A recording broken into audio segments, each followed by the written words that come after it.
اللہ تعالی نے حضرت آدم اور حوا علیہم السلام کو کثیر اولاد عطا فرمائی۔ سورہ نساء میں اس واقعے کو بیان کرتے ہوئے فرمایا، ترجمہ: لوگو، اپنے پروردگار سے ڈرو جس نے تم کو ایک جان سے پیدا کیا اور اسی سے اس کا جوڑا بنایا، پھر ان دونوں سے کثرت سے مرد و عورت پیدا کر کے روئے زمین پر پھیلا دیے، اور اللہ سے ڈرو جس کے نام کو تم اپنی حاجت براری کا ذریعہ بناتے ہو، اور قطع رحمی سے بچو، کچھ شک نہیں کہ اللہ تمہیں دیکھ رہا ہے۔ سورہ نساء آیت نمبر 1۔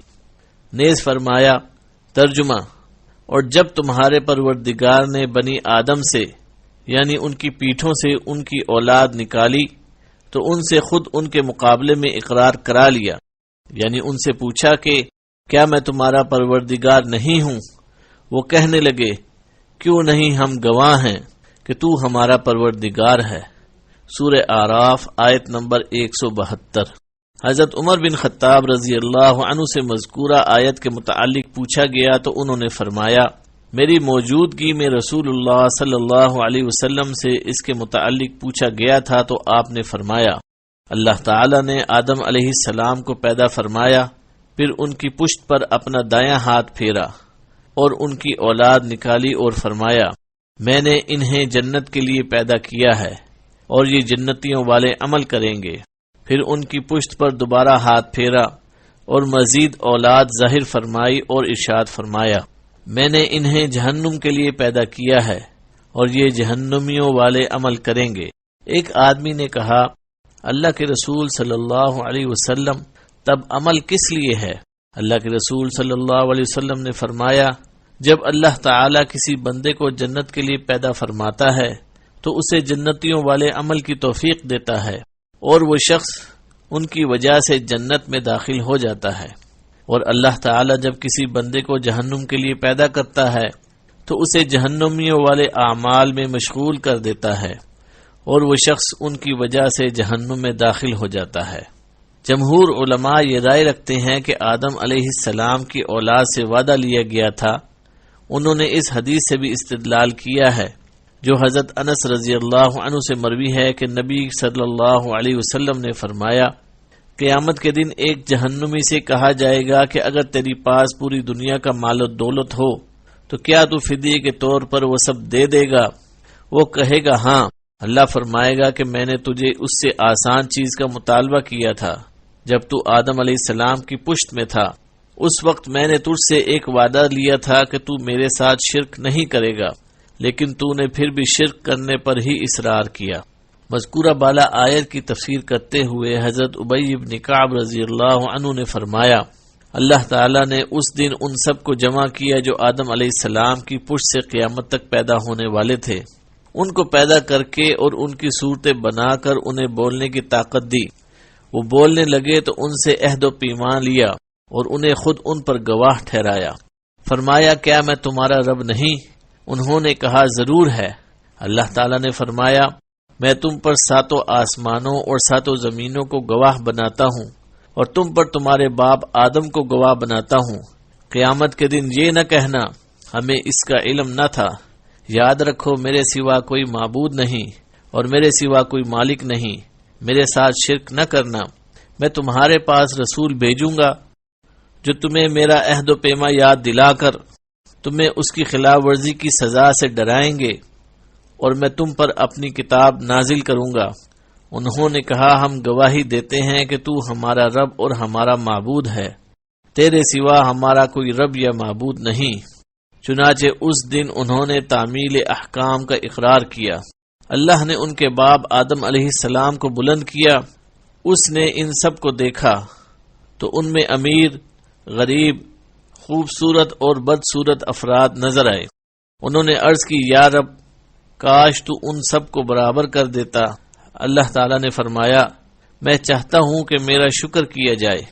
آدم علیہ السلام کو ان میں پیغمبر بھی نظر آئے جو روشن چراغوں کی طرح منور تھے۔ ان سے رسالت و نبوت کا ایک خاص وعدہ بھی لیا گیا۔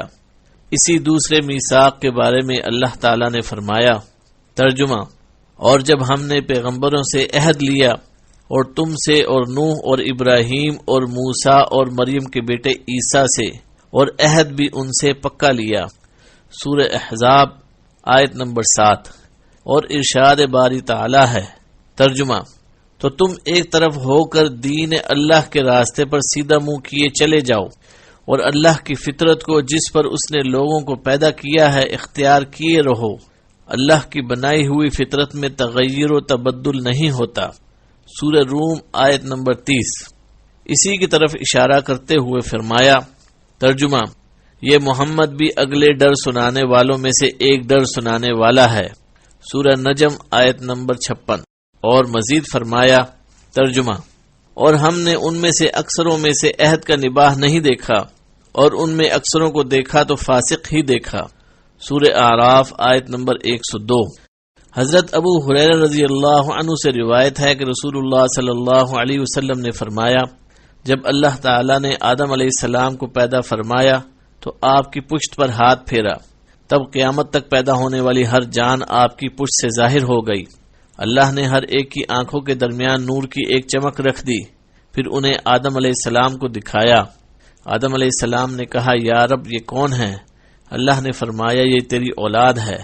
آپ کو ان میں سے ایک آدمی نظر آیا جس کی پیشانی کی چمک آپ کو بہت اچھی لگی۔ فرمایا، یا رب یہ کون ہے؟ اللہ تعالیٰ نے فرمایا، یہ تیری اولاد میں آخری زمانے کی قوموں میں سے ایک آدمی ہے جس کا نام داؤد علیہ السلام ہوگا۔ فرمایا، یا رب تو نے اس کی عمر کتنی مقرر کی ہے؟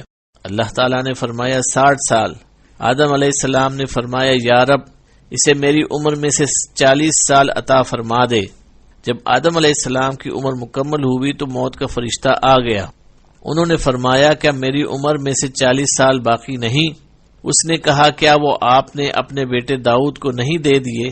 آپ علیہ السلام نے انکار کیا تو آپ کی اولاد میں بھی انکار کی عادت رہی۔ آدم علیہ السلام بھول گئے، آپ کی اولاد بھی بھولنے والی ہوئی۔ آدم علیہ السلام سے غلطی ہوئی، آپ کی اولاد بھی غلطیاں کرنے والی ہوئی۔ حضرت عبداللہ بن عباس رضی اللہ عنہما سے روایت ہے کہ نبی صلی اللہ علیہ وسلم نے فرمایا، اللہ تعالیٰ نے اولاد آدم سے نعمان یعنی عرفات کے مقام پر عہد لیا۔ اللہ تعالیٰ نے ان کی تمام اولاد کو جو اس نے پیدا کی ہے ان کی پشت سے نکالا، انہیں اپنے سامنے چونٹیوں کی طرح بکھیر دیا، پھر ان سے براہ راست کلام کرتے ہوئے فرمایا، کیا میں تمہارا رب نہیں ہوں؟ انہوں نے کہا، یقیناً ہے، ہم گواہی دیتے ہیں۔ اللہ تعالیٰ نے فرمایا، مبدا تم قیامت کے دن کہو، ہمیں تو اس کا علم ہی نہ تھا، یا کہو ہمارے باپ دادا نے شرک کیا تھا اور ہم تو انہی کے اولاد تھے، اس لیے ان کی راہ پر چل پڑے۔ کیا تو ہمیں جھوٹے لوگوں کے اعمال کی وجہ سے تباہ کرے گا؟ کیا آدم و حوا علیہ السلام کے ہاں جنت میں اولاد ہوئی تھی یا نہیں؟ اس میں اختلاف ہے۔ ایک قول یہ ہے کہ ان کی سب اولاد زمین ہی پر پیدا ہوئی، دوسرے قول کے مطابق ان کے کچھ بچے جنت میں بھی پیدا ہوئے تھے جن میں قابیل اور اس کی بہن بھی شامل تھے، واللہ عالم۔ تاریخ تبری میں ہے کہ ان کے ہاں ہر بار ایک لڑکا اور ایک لڑکی پیدا ہوتے تھے، اور انہیں یہ حکم تھا کہ ہر لڑکے کی شادی دوسرے لڑکے کے ساتھ پیدا ہونے والی لڑکی سے کریں اور دوسرے کی شادی پہلے کے ساتھ پیدا ہونے والی لڑکی سے کریں، یعنی اس لڑکی سے شادی کرنا جائز نہ تھا جو لڑکے کے ساتھ پیدا ہوئی ہو۔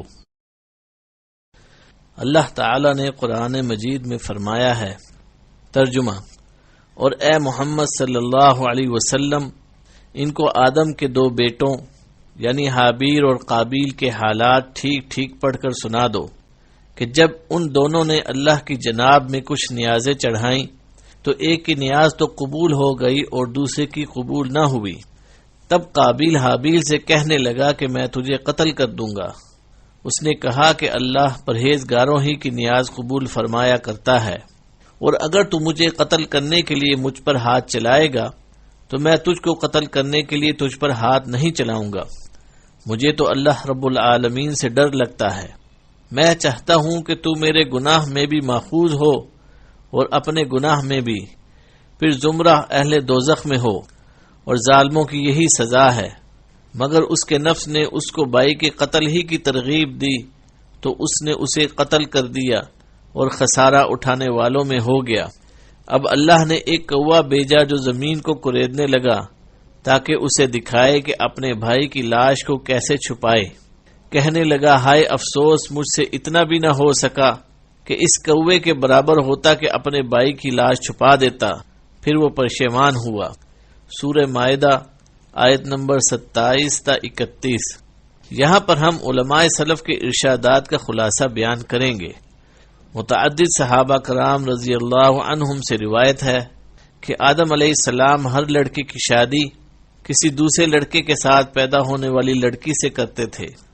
حابیل نے قابیل کی بہن سے نکاح کرنے کا ارادہ کیا اور قابیل کی بہن زیادہ خود شکل تھی، چنانچہ قابیل نے چاہا کہ اس کی شادی حابیل کی بجائے خود اس سے ہو جائے۔ آدم علیہ السلام نے اسے حکم دیا کہ حابیل کو اس سے نکاح کرنے دے۔ اس نے انکار کر دیا تو آدم علیہ السلام نے دونوں کو قربانی کرنے کا حکم دیا۔ حابیل بھیڑ بکریاں پالتا تھا، اس نے ایک موٹا تازہ جانور قربان کیا۔ قابیل نے اپنی کھیتی میں سے نکمی فصل کا ایک گٹھا قربانی کے طور پر پیش کیا۔ آسمان سے آگ اتری، اس نے حابیل کی قربانی کو کھا لیا لیکن قابیل کی قربانی کو چھوڑ دیا۔ اسے غصہ آ گیا، اس نے کہا میں ضرور تجھے قتل کر دوں گا تاکہ تو میری بہن سے شادی نہ کر سکے۔ حابیل نے کہا اللہ تعالیٰ پرہیزگاروں سے قربانی قبول فرماتا ہے۔ ابو جعفر رحمہ اللہ نے فرمایا کہ جب وہ دونوں قربانی دے رہے تھے تو آدم علیہ السلام بھی موجود تھے۔ انہوں نے دیکھا کہ حابیل کی قربانی قبول ہو گئی ہے، قابیل کی نہیں ہوئی۔ تب قابیل نے آدم علیہ السلام سے کہا اس کی قربانی اس لیے قبول ہوئی ہے کہ آپ نے اس کے حق میں دعا کی تھی اور آپ نے میرے حق میں دعا نہیں کی۔ اس کے بعد اس نے تنہائی میں حابیل کو دھمکی دی۔ ایک رات حابیل کو جانور چراتے ہوئے واپس آنے میں دیر ہو گئی۔ آدم علیہ السلام نے اس کے بھائی قابیل کو بھیجا کہ معلوم کرے اسے کیوں دیر ہوئی ہے۔ وہ گیا تو اسے حابیل مل گیا۔ اس نے کہا تیری قربانی قبول ہو گئی ہے، میری نہیں۔ اس نے کہا اللہ تعالی اہل تقوی سے قربانی قبول فرماتا ہے۔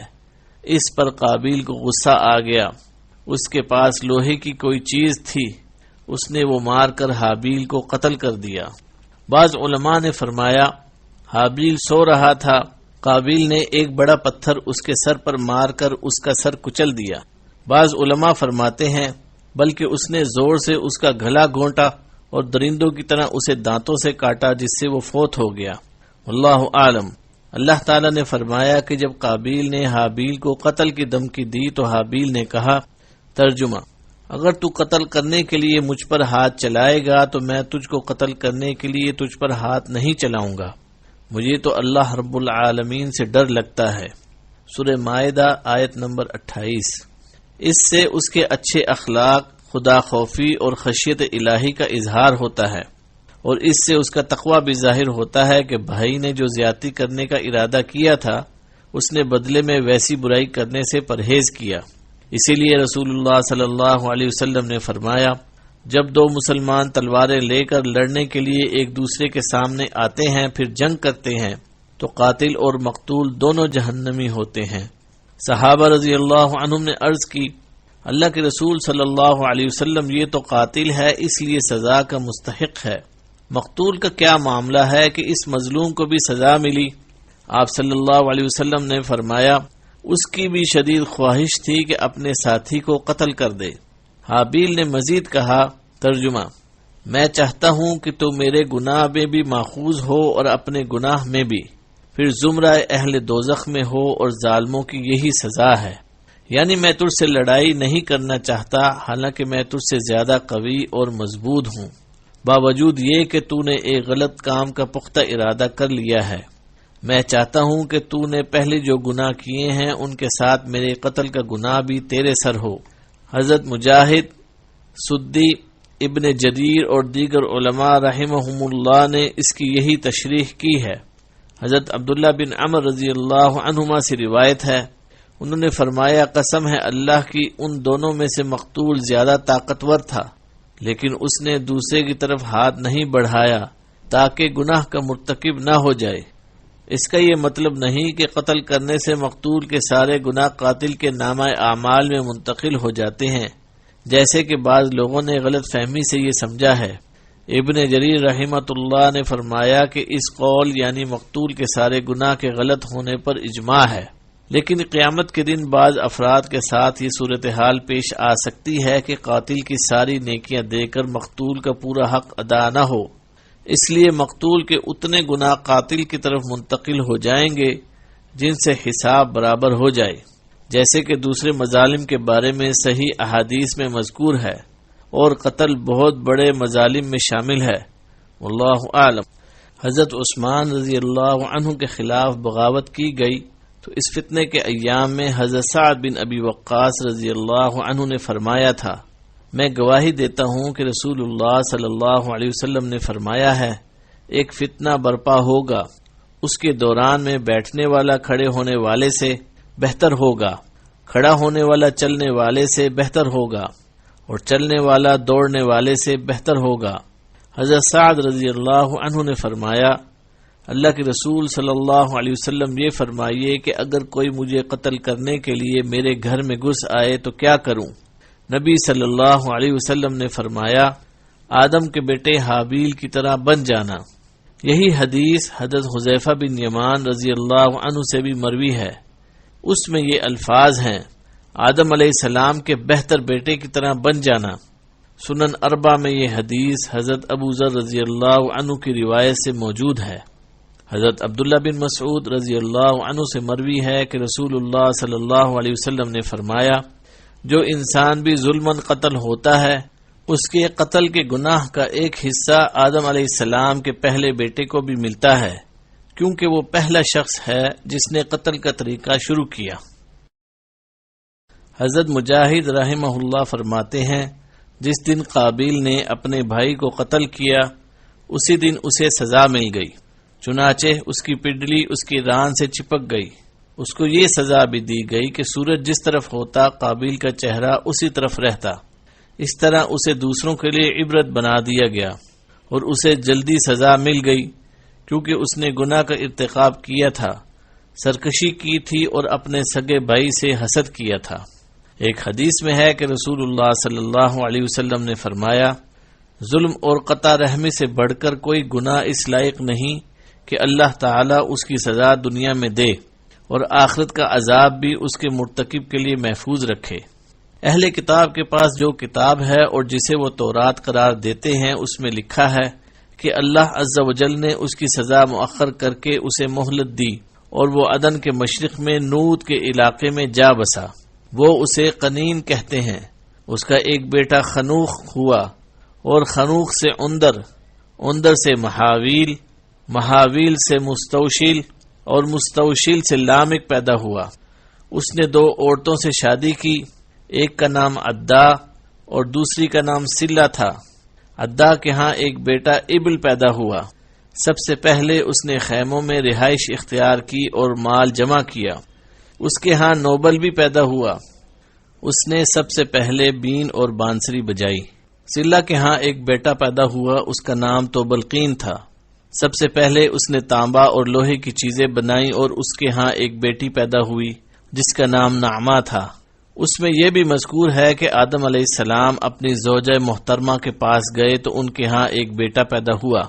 حوا علیہ السلام نے اس کا نام شیس رکھا اور فرمایا، اللہ نے مجھے حابیل کا نعم البدل عطا فرما دیا ہے جسے قابیل نے قتل کر دیا تھا۔ شیس کا ایک بیٹا انوش تھا۔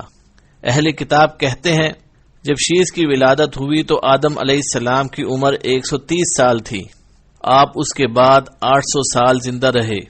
جب شیس کے ہاں انوش کی ولادت ہوئی تو ان کی عمر 165 سال تھی، وہ اس کے بعد 807 سال زندہ رہے، اور ان کے ہاں انوش کے علاوہ اور بیٹے اور بیٹیاں بھی ہوئیں۔ انوش کی عمر 90 سال تھی جب اس کا بیٹا قینان پیدا ہوا، وہ اس کے بعد 815 سال زندہ رہا، اور اس کے ہاں بیٹے اور بیٹیاں پیدا ہوئیں۔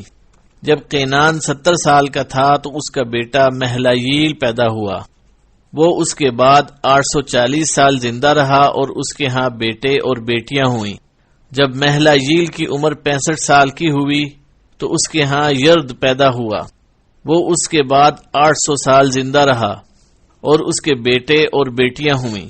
جب یرد کی عمر 162 سال ہوئی تو اس کا بیٹا خنوق پیدا ہوا، وہ اس کے بعد 800 سال زندہ رہا اور اس کے بیٹے اور بیٹیاں ہوئیں۔ جب خنوق 65 سال کا ہوا تو اس کا بیٹا مستوشلخ پیدا ہوا، وہ اس کے بعد 800 سال زندہ رہا اور اس کے بیٹے اور بیٹیاں ہوئیں۔ جب مستوشلخ 187 سال کا ہوا تو اس کے ہاں لامک پیدا ہوا، وہ اس کے بعد 782 سال زندہ رہا اور اس کے بیٹے اور بیٹیاں ہوئیں۔ جب لامک 182 سال کا ہوا تو اس کے ہاں نوح علیہ السلام کی ولادت ہوئی۔ نوح علیہ السلام کی ولادت کے بعد لامک 595 سال مزید زندہ رہا اور اس کے بیٹے اور بیٹیاں ہوئیں۔ جب نوح علیہ السلام کی عمر 500 سال ہوئی تو ان کے بیٹے حام، سام اور یافس پیدا ہوئے۔ مذکورہ بالا تفصیلات بائبل کے بیانات کا خلاصہ ہے۔ ان تاریخوں کے بارے میں یہ کہنا مشکل ہے کہ یہ آسمان سے نازل کردہ وحی میں سے بغیر تبدیلی کے محفوظ ہیں۔ اکثر علماء کرام نے ان پر تنقید کی ہے۔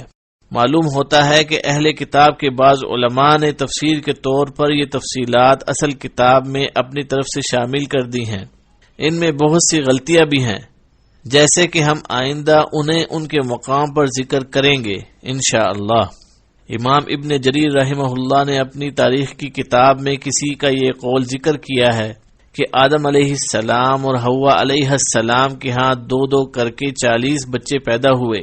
ایک قول کے مطابق 120 جوڑے پیدا ہوئے، ہر بار ایک لڑکے اور ایک لڑکی کی ولادت ہوتی تھی۔ اس کے بعد انسانوں کی تعداد میں بہت زیادہ اضافہ ہوتا گیا اور وہ زمین میں بکھر گئے اور دور دور تک آباد ہو گئے، جیسے کہ اللہ تعالی نے فرمایا ہے۔ ترجمہ: لوگوں اپنے پروردگار سے ڈرو جس نے تم کو ایک شخص سے پیدا کیا، یعنی اول اس سے اس کا جوڑا بنایا، پھر ان دونوں سے کثرت سے مرد و عورت پیدا کر کے روئے زمین پر پھیلا دیے۔ سورہ نساء آیت نمبر 1۔ مورخین فرماتے ہیں کہ آدم علیہ السلام کے فوت ہونے تک ان کی اولاد اور اولاد کی اولاد وغیرہ کی تعداد 4 لاکھ افراد تک پہنچ چکی تھی۔ واللہ عالم۔ صحیحین کی جس حدیث میں سفر معراج کا ذکر ہے اس میں بیان ہے کہ رسول اللہ صلی اللہ علیہ وسلم پہلے آسمان میں آدم علیہ السلام سے ملے تو انہوں نے فرمایا، نیک نبی اور نیک بیٹے کو خوش آمدید۔ آدم علیہ السلام کے دائیں طرف بھی بہت سے افراد تھے اور بائیں طرف بھی بہت سے افراد تھے۔ آپ جب دائیں طرف دیکھتے تو خوش ہو کر ہنس پڑتے اور بائیں طرف نظر اٹھاتے تو رو پڑتے۔ نبی علیہ السلام نے فرمایا، میں نے کہا جبریل یہ کیا معاملہ ہے؟ انہوں نے فرمایا، یہ آدم علیہ السلام ہیں اور یہ ان کی اولاد کی روحیں ہیں۔ جب وہ دائیں طرف جنتی روحوں کو دیکھتے ہیں تو مسکرا دیتے ہیں اور جب بائیں طرف جہنمی روحوں کو دیکھتے ہیں تو رو پڑتے ہیں۔ اس حدیث میں یہ بھی ہے کہ رسول اللہ صلی اللہ علیہ وسلم نے فرمایا، میں یوسف علیہ السلام کے پاس سے گزرا تو میں نے دیکھا کہ انہیں آدھا حسن و جمال عطا ہوا ہے۔ اس کی وضاحت بعض علماء نے اس طرح کی ہے کہ انہیں آدم علیہ السلام سے آدھا حسن ملا تھا، اور یہ بات صحیح معلوم ہوتی ہے کیونکہ آدم علیہ السلام کو اللہ تعالی نے خود اپنے دست مبارک سے تخلیق فرمایا اور ان میں روح ڈالی۔ اللہ تعالی اس اہتمام کے ساتھ جسے پیدا کرے وہ بہترین اور سب سے خوبصورت ہی ہو سکتا ہے۔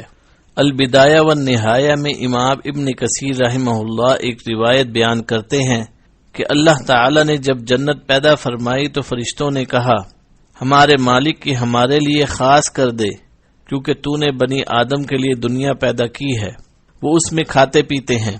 اللہ تعالی نے فرمایا، میری عزت و جلال کی قسم، یہ نہیں ہو سکتا کہ جسے میں نے اپنے ہاتھ سے پیدا کیا اس کی نیک اولاد کو ان فرشتوں کے برابر کر دوں جنہیں میں نے کن کہا اور وہ وجود میں آ گئے۔